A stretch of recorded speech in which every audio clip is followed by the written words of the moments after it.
Good afternoon. Good afternoon. Welcome to a very special webinar on global uncertainties and tariffs, economic implications for companies and markets. My name is Thilan Wickramasinghe. I'm the head of research for Maybank Securities in Singapore. And with me, I've got a very special guest here this afternoon, Phil Mackintosh, who is the chief economist and senior vice president at NASDAQ. He's also the author of a weekly newsletter, Market Makers, which has over 55,000 subscribers, covering topics on IPOs, ETFs, as well as retail investor activity. He's also a featured speaker at conferences and often speaks on macroeconomic themes and outlooks. Phil joined NASDAQ in 2018, bringing over 30 years of experience. He has had senior roles in KCG, Virtue Financial, Credit Suisse, and Country Investment Management. He started his career at KPMG, and he's also a chartered accountant. Phil, welcome to the show. Thanks for having me. Absolutely brilliant to have you. So what we're going to do, Phil, is you're going to talk to us about what you're seeing in what you're thinking about in terms of global uncertainties. So Phil's going to spend some time with his deck, and then we'll open up for questions. You can post your questions in the Q&A box as we go through, and then we'll get to your questions as soon as the presentation is done. Over to you, Phil. All right, great. Well, I do love my charts. So this is going to be a lot about what we're going to show you on the screen. And really what I'm going to talk about is two things.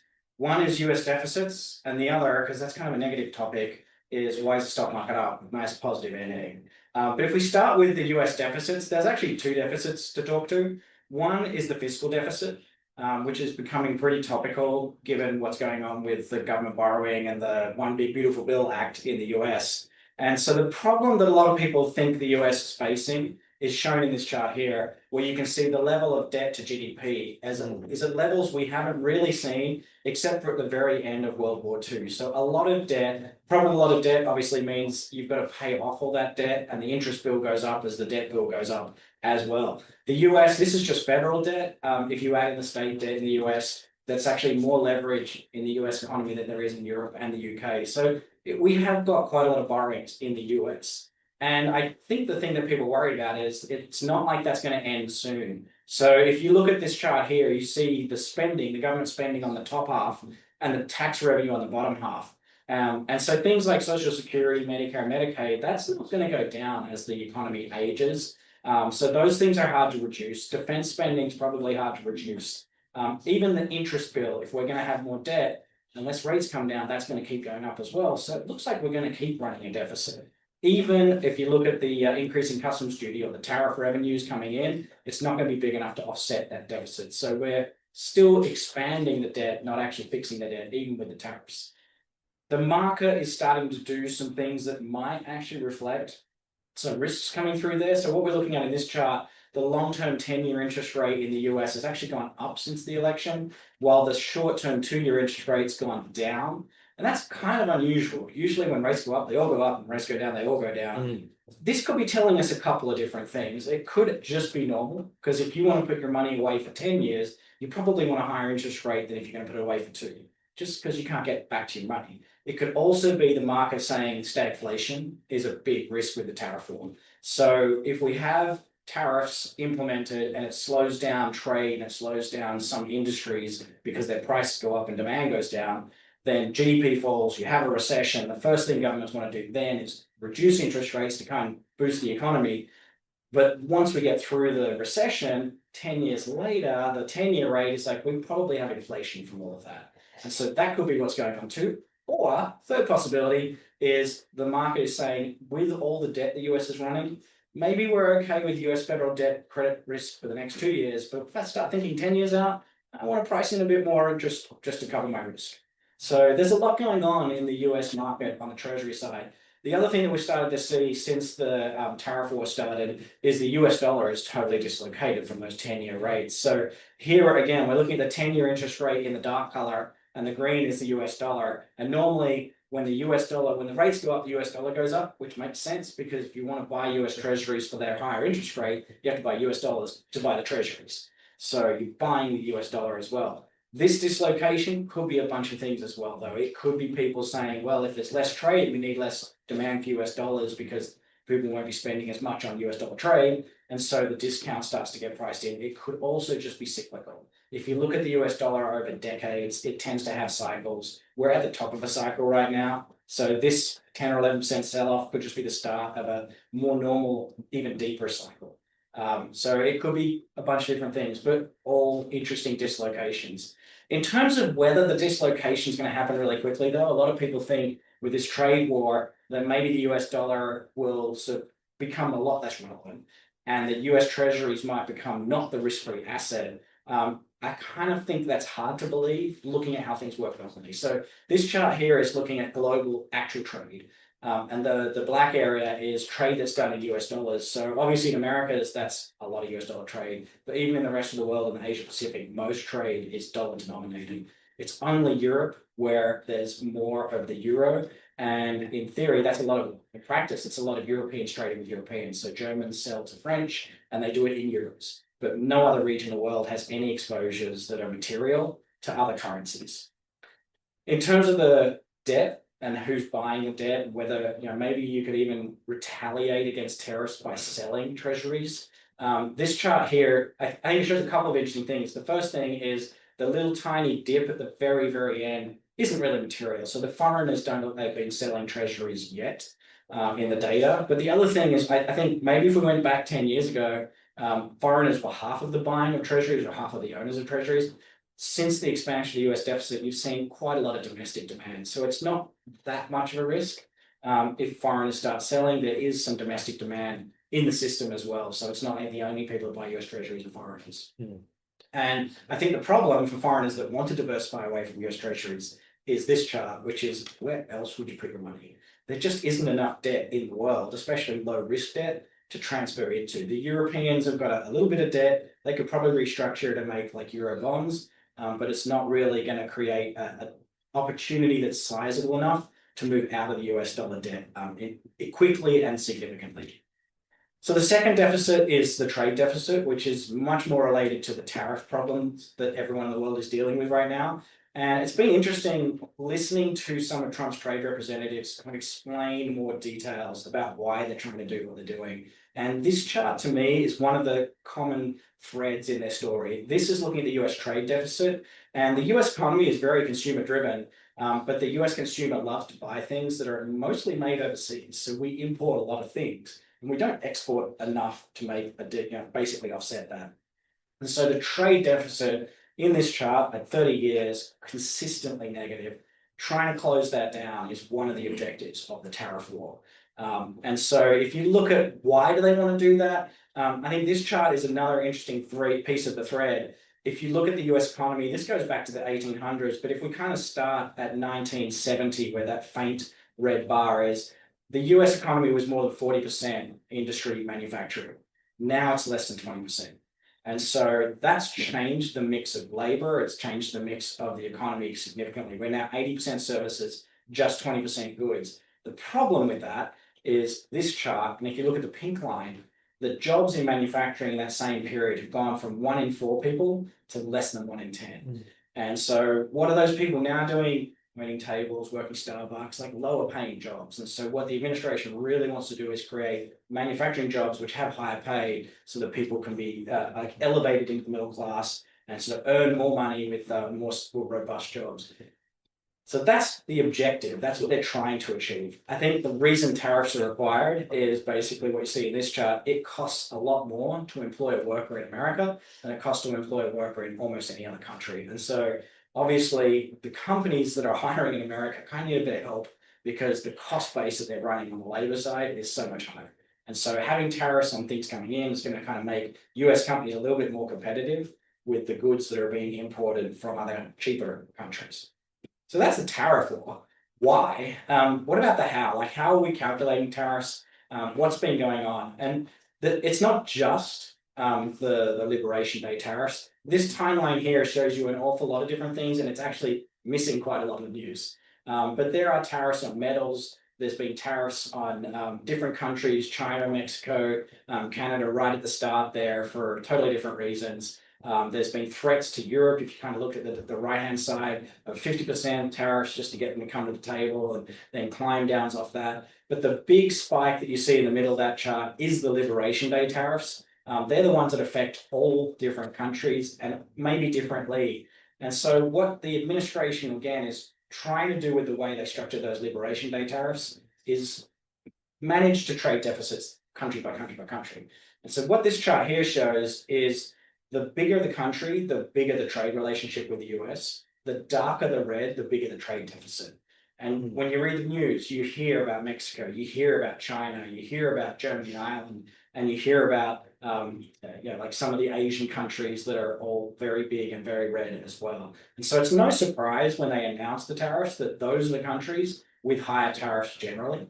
And in fact, if we think about what happened on April 2 when it was all announced, a lot of the countries like UK and Brazil on the left side of this chart actually have a trade surplus with America, meaning they buy more from America than they sell to America. They still had a 10% tariff. And so people were a bit surprised at that. But actually, if you think back to Trump's campaign, he consciously said a number of times 10% across the board tariff. That was his pre-election campaign. So the yellow line here is kind of the baseline, which he stuck to. What's different about the April 2 date announcements is that triangle of gray, where you can see once you got to a 20% trade deficit, every 1% of additional deficit, you kind of have a penalty tariff of another percent. And the circle size in this chart is the amount of trade that America does with that country. So you can see a lot of the really big trade partners actually had tariffs from 20 to sort of 35%. So way higher than the 10% that people were kind of thinking would be where we fell. Obviously, we've had some deals struck, we've had time move on. Where we ended up with last week was a chart that looks more like this. And so almost everybody with a trade deficit is now elevated up above that 10% rate to a 15% rate, with some of the countries in the far right-hand side paying even more than 15%. But most people have come down from that sort of top edge of the triangle. So there's a de-escalation that's been in play. And I think that's one of the reasons when we get to the latter part of this presentation, the market's feeling more comfortable because it started at a scary level, but it's been de-escalating to maybe more manageable levels of tariffs. So let's think about what tariffs do to the economy just at a really basic level. And it's interesting, when I talk to companies, you kind of see these 4 steps going through CEOs' minds, right? The first thing that they know is it's going to cost them more to import products. But the second thing that they've historically had to worry about is what happens with the retaliatory tariffs. Like if UK or Germany or Switzerland tariffs back, then the companies might have different tariffs to work through if they're going to move their supply chain or resource things from different countries. And so there's a lot of uncertainty until both of those things are resolved. Then companies start to do supply chain adjustment, and they try and find out if they can supply products that are a bit cheaper to bring on board so they can still compete with locals, and so they can still not suffer too much of a demand loss. The interesting thing, I think, after that is if everybody hypothetically in America rushes to build factories and employ these people in factories, will we actually have enough workers to build the factories and staff the factories? And so we could have skilled labor shortages just because everyone's trying to do one thing at once. A bit like with COVID, and that can be quite inflationary if that's how it plans out. Looking at a case study, sort of just to prove that point out, 2018, if you remember, was when Trump put tariffs on China. And so you can see China had increased from 10% or even less than that to over 20% of US imports coming from China. When the tariffs came in, it made it more expensive to bring things from China. And so companies over 6 years, which is the stretch on the other side of this chart, slowly moved their supply chain away from China. But that created winners. And I think that's the important point here is tariffs will create winners as well as losers. It's not all losses. In the instance we're looking at here, the Southeast Asian region benefited a lot. Mexico benefited, even Europe benefited. For different reasons. But basically, a lot of countries replaced China, and so there was winners as well.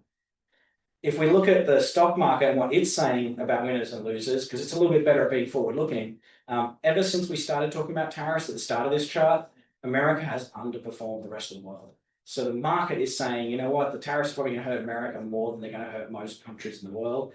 There's a school of thought that says America kind of pushing countries to think about themselves a bit more selfishly is actually going to be a good thing for those economies because they're going to invest in themselves, make themselves more productive, make themselves a little bit more self-contained, and actually increase their own economies as well. So that seems to be what the market's saying, even with the big V-shaped dip with the retaliatory, the reciprocal tariffs and the sort of retaliations that were happening during China, accelerating that tariff war.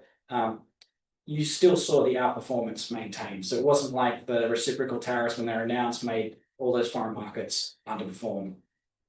In terms of why the US, and actually what this chart shows is North America is probably going to be much more affected by tariffs than the rest of the world. So this chart, the gray bars are showing the OECD's estimates of GDP growth for this year at the start of the year, and then the blue dots are the more recent estimates. And so most of the blue dots are down, but not by a lot. The blue dots fall a lot for the US, Canada, and Mexico. And the reason for that is basically what you see in this chart. If you look at the dark blue bars on this chart, that's the percentage of the GDP from each country, which is exports into America. And so Mexico and Canada, I mean, they're neighbors, so it kind of makes sense, but a huge proportion of the things that each country makes there get exported to America. So if suddenly those exports are going to cost more for Americans to buy, maybe Americans buy less of them. And if they buy 5% or a quarter less than what they've got now, that's a 5% hit to GDP for those countries. And so that's a lot of customers to find elsewhere in the world. It's a big shock to their economies. When you compare that to the numbers you look at further down this chart, like there's going to be companies in each of those countries which will be really affected. Hypothetically, champagne comes from France. If there's a tax on champagne, it's going to make it much harder for an alcohol producing company. But generally, the countries are much less exposed as a country. So that's why the region, the North American region, looks like it's going to be much more affected by tariffs. In terms of looking at different subsectors, what this chart here shows is the red is the imports into America. The blue bar is the exports out of America. So you can kind of see the net deficit sector by sector. And so if you think about this in another way, it's like, what about if we try and target specific things that America doesn't do a very good job of making enough of itself? So machinery, electrical equipment, vehicles tends to import much more than it exports. And you can kind of go through this list and see different regions of the world tend to supply America with each of these things. So machinery and pharmaceuticals mostly come from Europe. We're in Asia right now. So the sorts of things that are mostly coming from Asia is the electrical equipment, iPhones, like DVDs, all those sorts of electrical, things you can plug into the wall, and a lot of apparel, furniture, footwear, things like that come from Asia as well. So companies in America like Nike, that bring a lot of fabric-based products in, probably have to pay a lot more tariffs than other companies. This chart I kind of like just to get us thinking about which companies themselves might have to pay tariffs. And the interesting thing about it, one of the interesting things about it is services, which we haven't been talking about yet, are in the chart. Okay, so tariffs affect goods, but even a services company needs to buy goods. If you look at that dot right at the very top on the left, IT services. So you could have a company that's doing software development, your staff still need PCs to type on. And so the PCs have really high tariff rate because they're coming from the countries that have really big trade deficits. It's that electrical equipment bucket, but it's only a small proportion of what that company really does in terms of their cost base. So it's way over on the left, but it's a high tariff when they do it.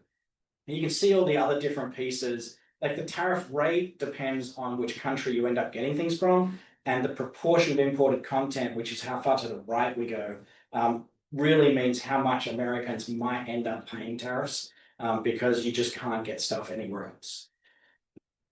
What this has all done for companies, and I guess one of the cool things about my job working at NASDAQ, I go and see all the companies that are listed on NASDAQ, and the CEOs and the CFOs basically reflect what's going in this chart, which is showing CapEx expectations, and they stalled. So a lot of companies, we're thinking, what am I going to invest in next? Where am I going to build my next factory? What's the next product we're going to build software for? Are like, you know what? Maybe I should stop for a bit. I don't quite know if I build a factory here, I build a factory in Mexico, or I build a factory in Malaysia, like, is that the right place to be doing it? So they've stopped completely because there's so much uncertainty. And that's not great for the economy. You can kind of see every time this has happened historically, it's actually been because a recession was coming on. So knowing all of that information, why are the stock markets up? Right? Kind of an interesting question.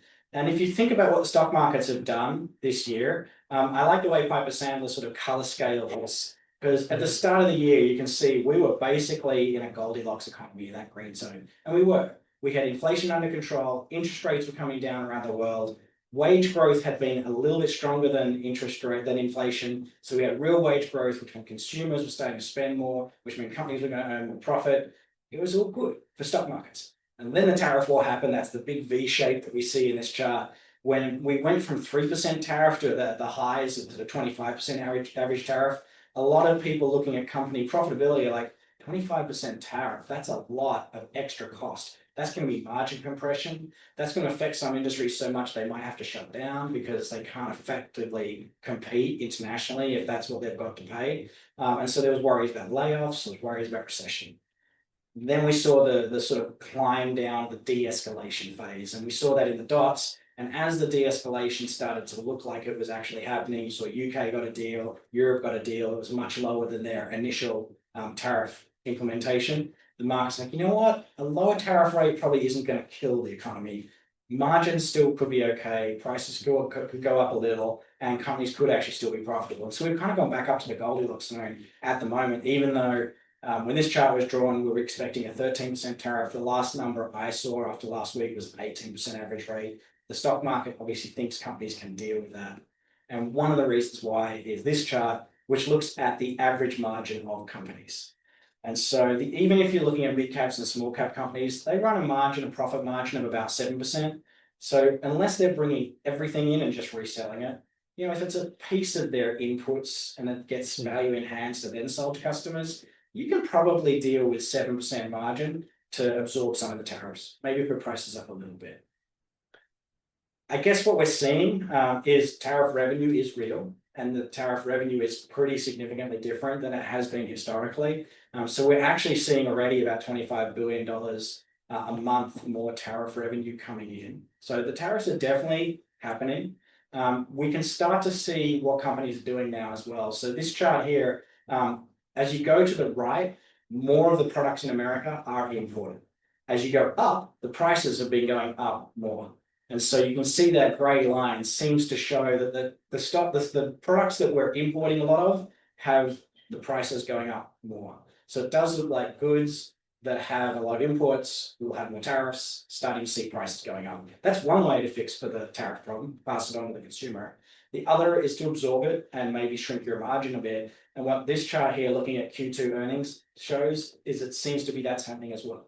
So the sectors on the right-hand side, which have seen their earnings growth kind of contracting a little bit, are consumer kinds of stocks where obviously consumers buy products, materials, industrials, products, so affected by tariffs. And the sectors on the left-hand side, much less goods focused. So, information technology, it's the yellow bubble we looked at a while ago, and they are still growing earnings. And in America, remember, that's 80% of the economy. So it's not looking so bad for the stock market because of that. What's been interesting is ever since the tariffs started, economists seem to be very negative about what tariffs are going to do. And I think if you learn about tariffs in university, it's all negative, right? It's friction, it makes the economy less efficient, and so it makes GDP go down, and it sort of causes all these distortions. What we haven't seen in the data is any evidence that the US economy is slowing down so far. And so these 6 charts are the 6 things the American government uses to define a recession. And you can see every single one of them is green right now.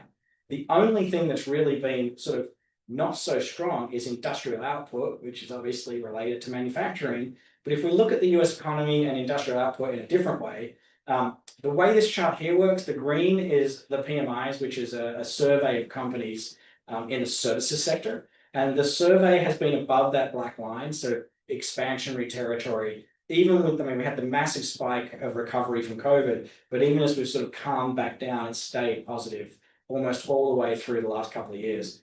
Manufacturing, which is the red line, has had what looks like a 2-year recession in terms of the surveys. So that's like hiring expectations, forward orders, just like, oh, everything's really weak. But actually the gray line is that industrial production number we just looked at, and it's been slightly positive. So the manufacturing sector has been complaining more than you would sort of think maybe their actual output levels show. And when you look at what's going on in the economy from an employment perspective, You can see down the bottom of that chart, manufacturing hasn't really done many layoffs, which seems to confirm that the manufacturing sector is more negative in surveys than it is in real life.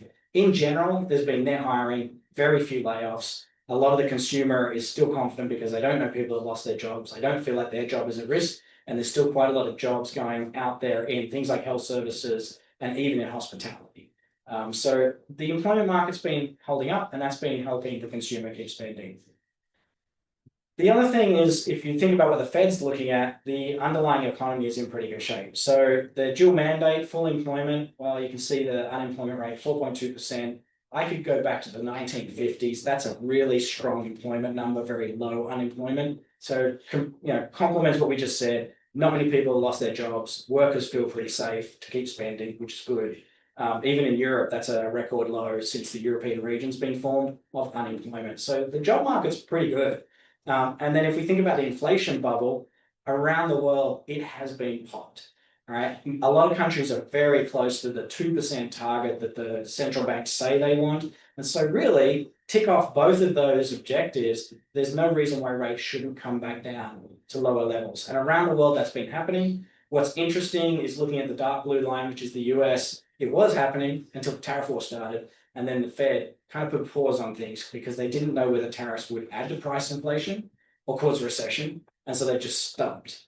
And that might not be great for US companies. It's probably not great for the economy if it stays higher for longer. And so one of the interesting things about the extrapolation of the forecast here is the US rate curve has started to tip down pretty aggressively just in the last couple of weeks with the weak employment data that we started to see, because it does look like hiring is slowing. Still not layoffs, but a lot less jobs going out there. Having said all that, the reality is stocks get driven by earnings, all right? And so just to prove that point, this chart goes back to 1940s. The blue line is the stock market. The green line is the earnings for the companies in that market. And you can see, unless you grow earnings, you don't usually grow prices.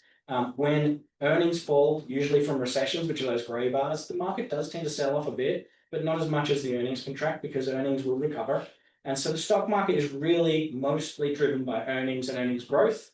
And earnings growth at the start of this year was meant to be pretty strong around the world, not just in America, because of all the things we've been talking about. Low unemployment, real net wage growth, consumers starting to spend, margins starting to recover because interest rates coming down, like all good things. What's interesting looking at the US, we talked about how interest rates in the US stopped coming down.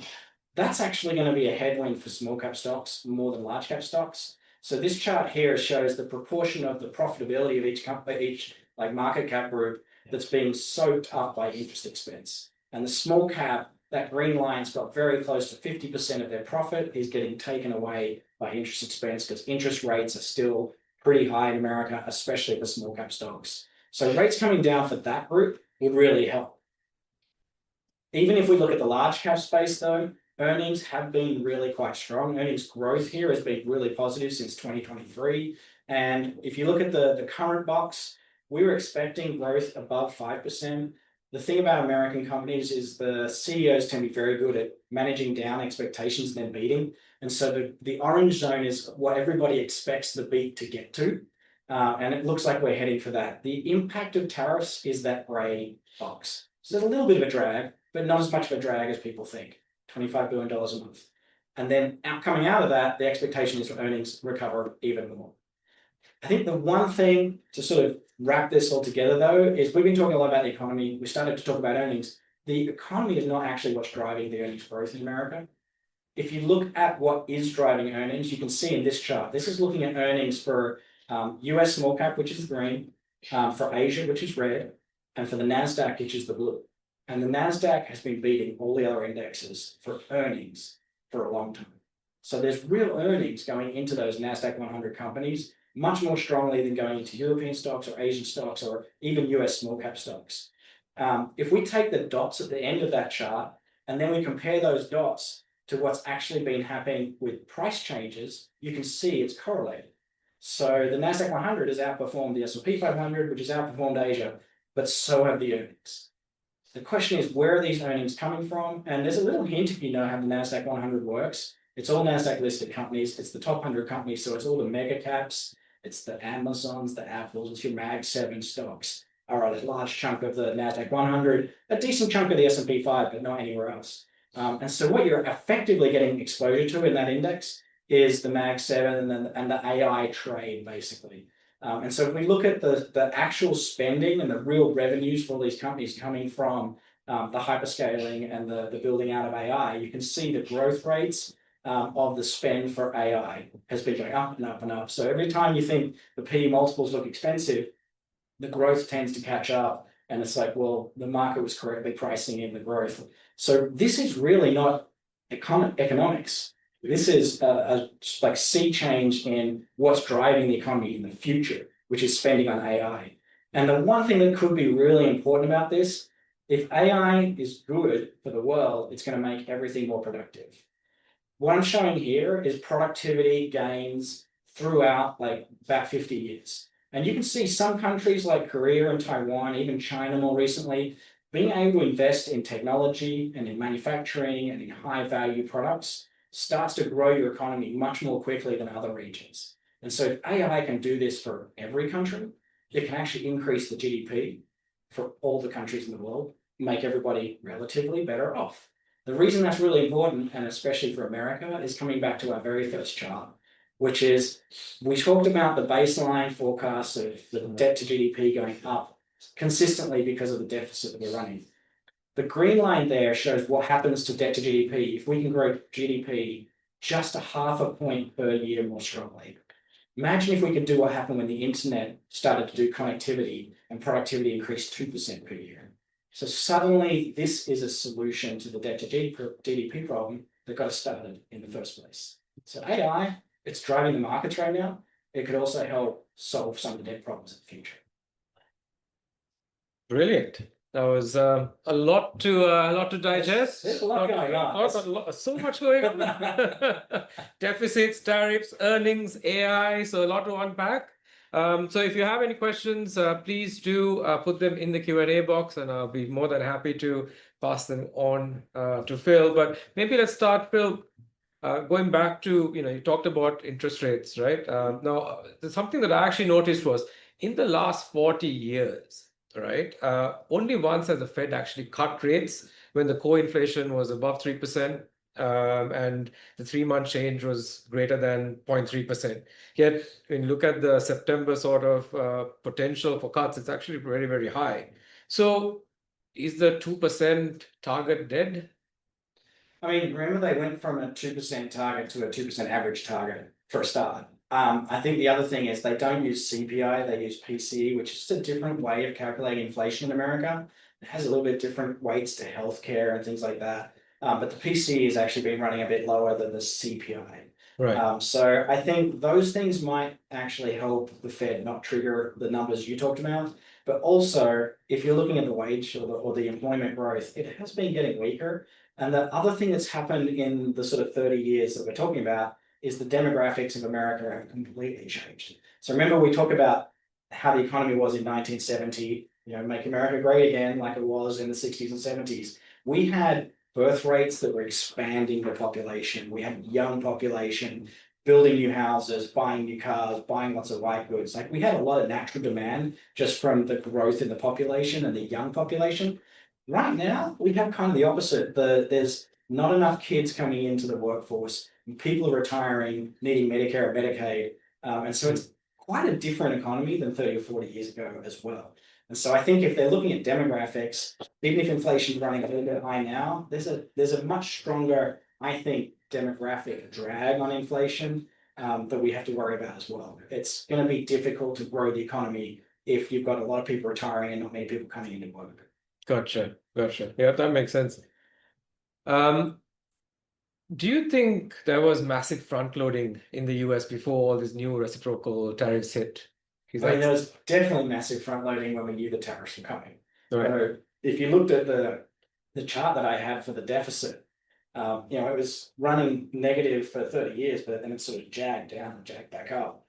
So clearly a lot of companies, when they had wind the tariffs were coming, shipped as much product as they could into America. The other chart, if you remember, that looked at the timeline of tariffs, there was a chart, like a black line underneath that shows the actual tariffs being paid. It's nowhere near the headline rate yet. So there's a lot of evidence that people got enough product over the borders before the tariffs started, and they're still selling those pre-tariff products. So the actual tariffs aren't as high at the moment. At some point, that's going to run out too, right? And the company's going to have to get new product in, pay the tariffs, pass it on to the consumer, or eat it in their margins. So there's a few different things going on, but basically the companies definitely were able to front load the products that they need. Got it. I got a question here from Jackie Lee, who's asking, when do you expect the correlation between the US dollar and the US Treasury yields to normalize? I assume the USD already has moved ahead of its 10-year rate. Yeah, so that was one of the charts we looked at, the green and the black chart with the dislocation. And it's an interesting question, right? Because having higher interest rates is just one factor that drags like the currency up. All of a sudden now we're talking in America, and you saw the interest rate chart, the market is pricing in faster cuts in America than the UK. And Europe looks like it stopped cutting. So things like that, the market looks forward.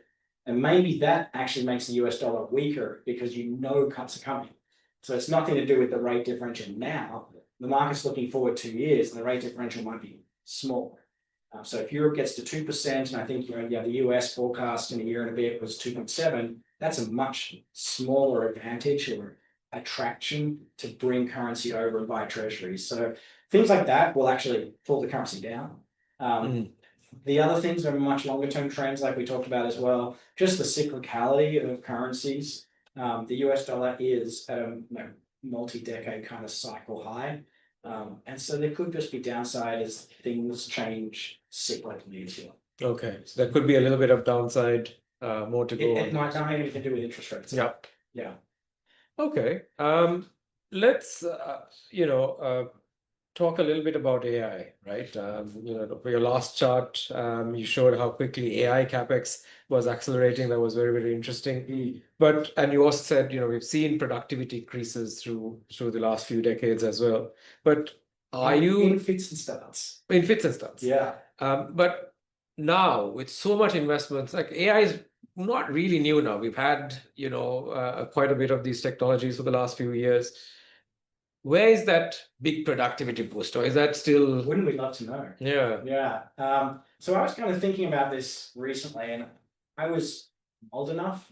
I was managing money in the 90s when the tech bubble happened. And of course, all of those tech companies were hiring people and building software and building websites. And we all know it kind of came to nothing, right? The tech bubble burst because none of the companies had really reached profitability yet.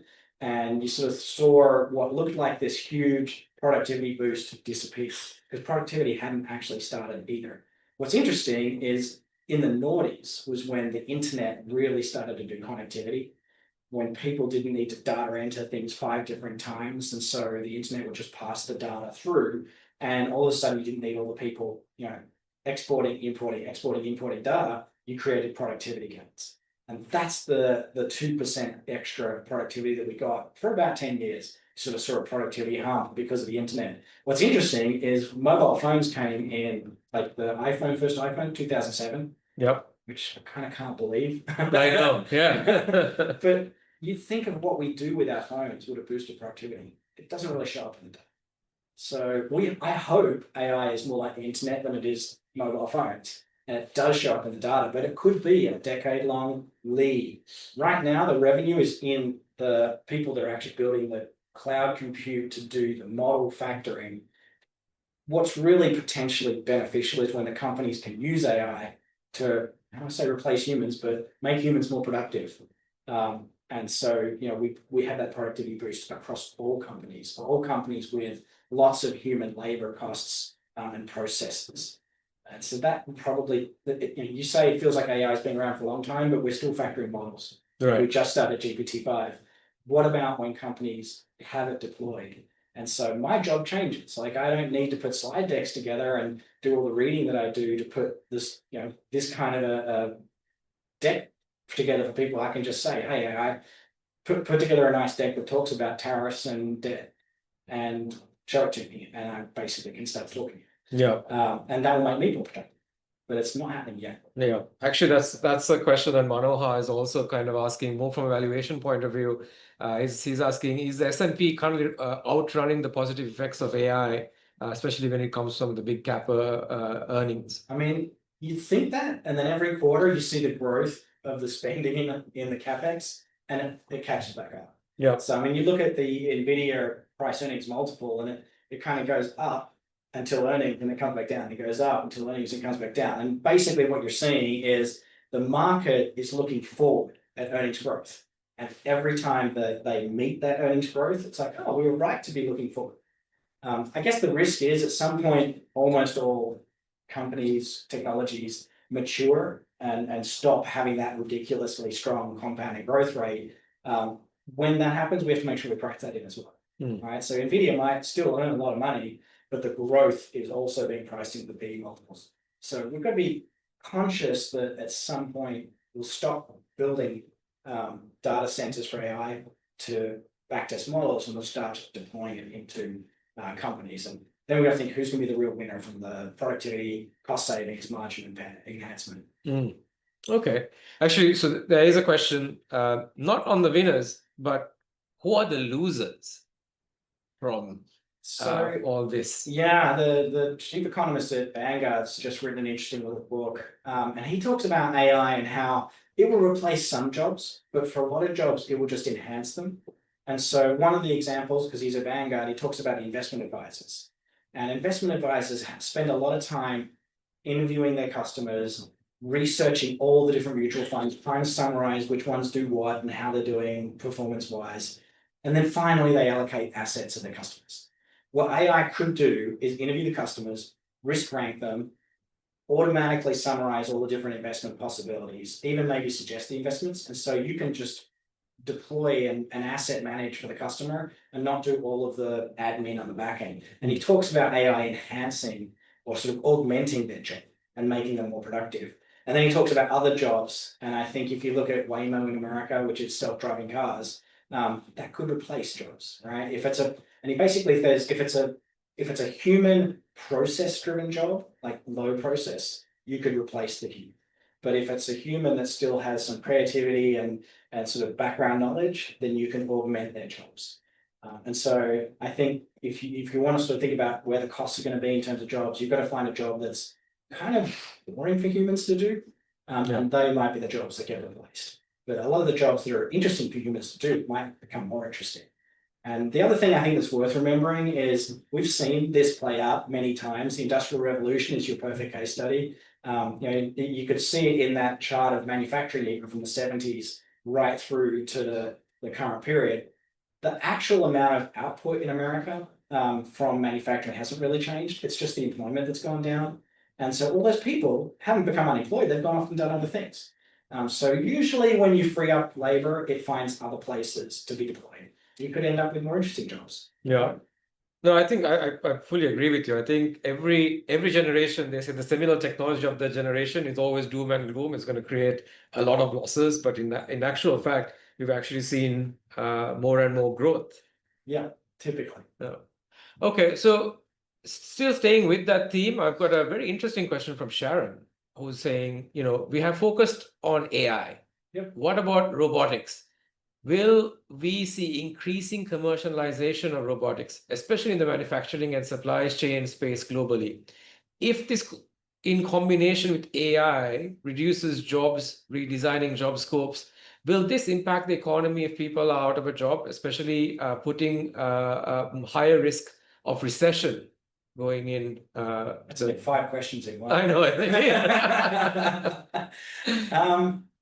I think if you think about America in isolation and that chart that we talked about where they're trying to create manufacturing jobs, then you almost also need an industrial education policy where you've got kids being taught STEM so that because obviously the manufacturing, like we talked about, is becoming more automated. So there are robots in the factories. So if we're going to build more factories, they're probably going to be automated factories. So the types of people on the factory floor are not going to be picking lemons off the conveyor belt, putting on a different conveyor belt. That's all going to be automated. Someone's going to go and need to fix the robots. So I think from that aspect, like we need a different skill set. We need a lot more engineers to be able to go in and fix the robots when they break.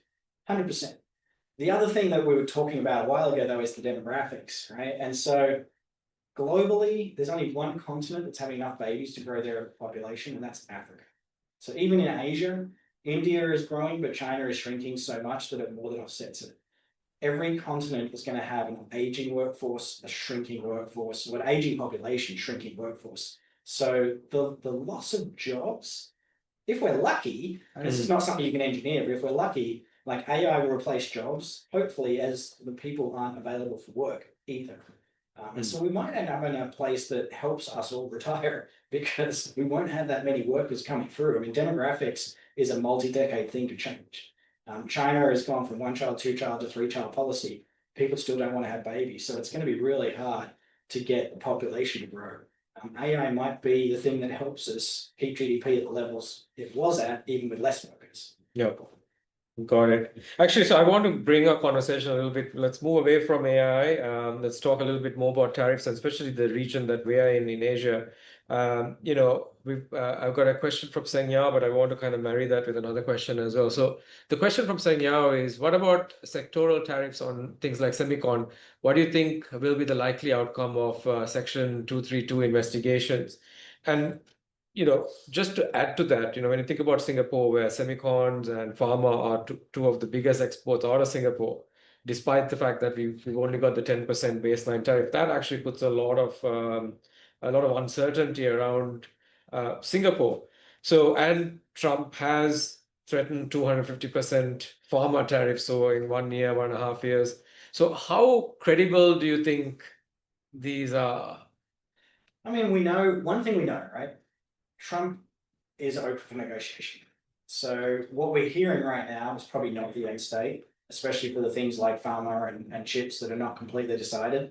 And typically, and we even saw that with the hockey stick chart that we showed, where we start is to make sure people are at the negotiating table and invested, and the negotiations tend to come back to a better level.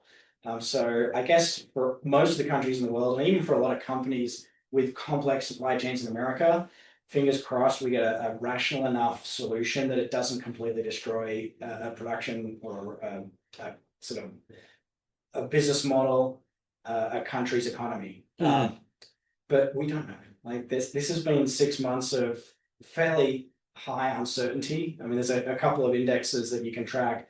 I mean, economic uncertainty hasn't gone up, but trade policy uncertainty has gone up through the roof. It actually went up a lot when Trump 1 was in power, and it's gone even higher this time. So this is why we're talking about tariffs, right? It's created so much uncertainty for countries, so much uncertainty for companies, and really it's going to create some changes for consumers.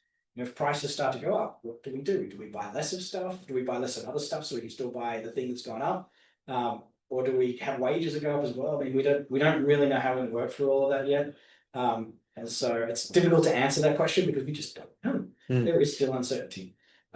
What you hope is that you're able to negotiate to a point where, to your point, 10% for Singapore is actually a pretty good tariff rate. That actually is a relative advantage compared to all the other countries. And we saw how that worked against China in 2018. So being at the level that's lower than everybody else is important. But then you've also got the cost base, and maybe it's more expensive to do business here too. So things will kind of all come together economically, and companies will look at where they want to buy stuff from. So maybe the companies will need to invest a bit in America. It seems to be a solution for a lot of people, and sort of move the supply chain around a little bit to sort of manage the total exposure to tariffs. That's something a company will do, and we saw that, and I've seen it with the 2018 tariffs. Companies will move around and their supply chain, and they will manage down their tariff exposure so they still have customers. Yeah, and we in Southeast Asia has benefited from that with a lot of supply chains moving to Southeast Asia. Yeah, you definitely benefit from the 2018 changes. Yeah. So just a reminder, please put your questions into the Q&A box, and I'm more than happy to put them over to Phil. But Phil, I have a question on NASDAQ. How are you thinking about American investors' interest in the Chinese stocks that are listed on the NASDAQ? Is that interest fading? Especially, there are some concerns that some of these, Chinese listed names in NASDAQ will move to Hong Kong or some of the other exchanges. I mean, We have 4,000 or 5,000 different companies listed in our market. A lot of them are listed on NASDAQ, but nicely listed, so the New York Stock Exchange lists a lot as well. In reality, I hope investors are looking at things like their earnings and the growth forecasts of the companies. The nice thing about most US companies is to be listed, you have to also do US reports, which means you're accountable. You've got profit and loss statements, you've got balance sheets, you've got cash flow statements. You have a fairly good transparency into the company and what it's doing. And so investors should always do that, no matter where the company's from, know what the product is, know what the growth possibilities are. Hopefully the accounting statements show that there is growth if you're buying a company for appreciation, or there is good dividends if you're buying it for yield. But it's really, doesn't really matter where the company comes from. It's important that the investors understand the business model they're buying and that there's transparency and accountability for the companies too. Got it. Got it. Now,